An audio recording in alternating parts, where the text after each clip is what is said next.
Hello and welcome sa aking lutuan! Meron ulit tayong isang madaling-madali lang na recipe for keto dessert.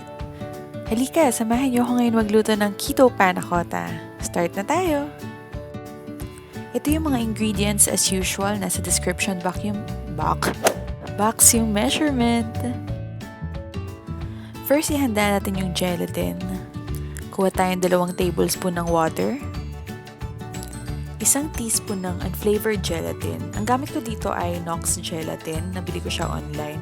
Pero recently, nagpunta ako sa supermarket sa Robinsons. Merong available na ganito.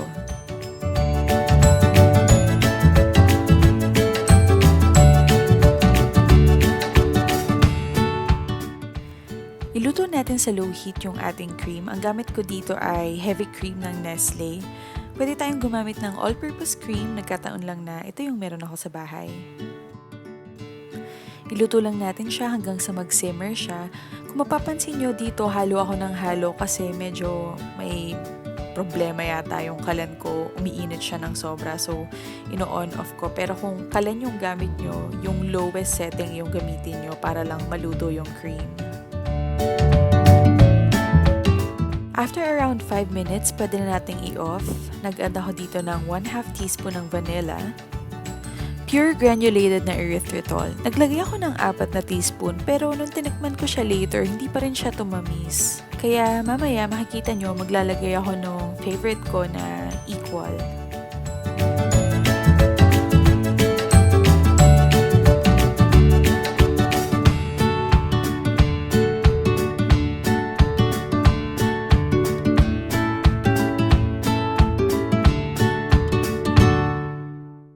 Ngayong nahalo na natin silang lahat, pwede na natin idagdag yung prepare natin kanina na gelatin.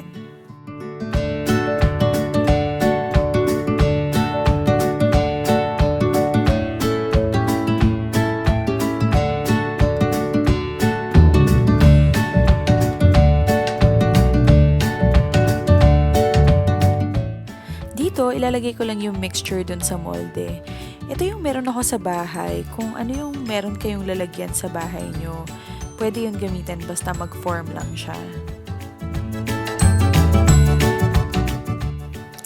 Dun sa nakalagay sa mason jar, maghahalo ako ng instant coffee para lang may ibang flavor. And i-refrigerate lang natin for 4 hours.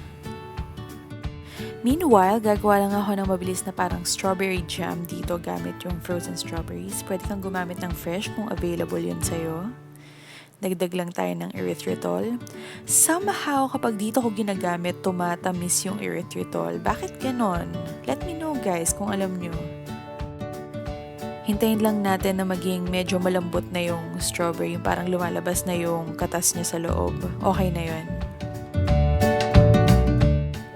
Makalipas ang 4 hours, ready na yung panna cotta. Ilubog lang natin siya sa mainit na tubig. Pero wag ganon kasi hindi pa ako naglagay ng mainit na tubig. Ilubog lang natin siya ng mga 15 to 20 seconds. Okay na yun.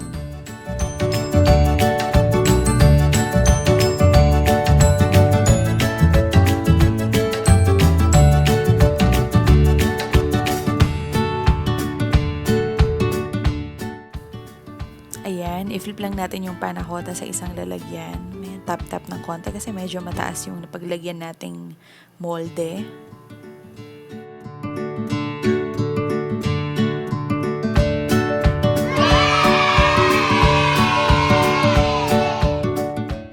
Ilagay ang patoppings na strawberry ni Mayora for effect.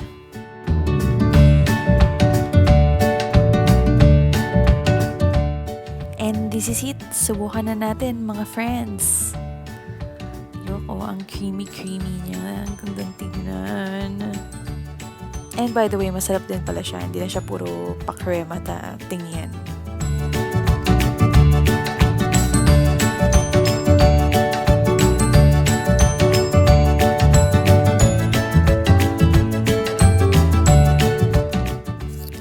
Ngayon, try natin yung coffee flavored.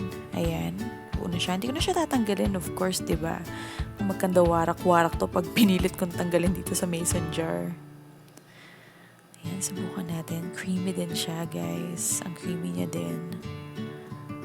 Diba? Ang ganda. Ang shiny. And itong isang tola sa tong coffee jelly. Ang sarap.